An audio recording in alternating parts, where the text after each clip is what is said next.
We were allowed to look inside to observe the secret process, but weren't allowed to show you.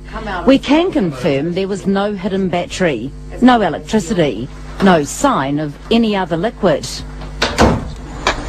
Put it into the little tank, which is definitely empty. So, in it goes.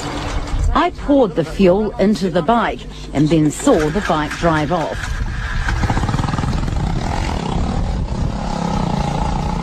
Proof? Well, this time we brought in another expert, Isham Idris, a professor of chemistry at Auckland University. Well, my first impression is nonsense. That's, and I think that's where I stick to it so far, because to me it is still nonsense. Why?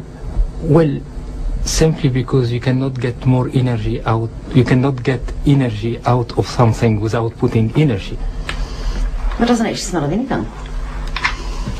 Professor Idris believes what could be happening inside Steve's little box is a process called electrolysis. It's basic science. Put two metals in the water, connect them up, and hydrogen bubbles will form. But he cannot understand how that produces a fuel to run.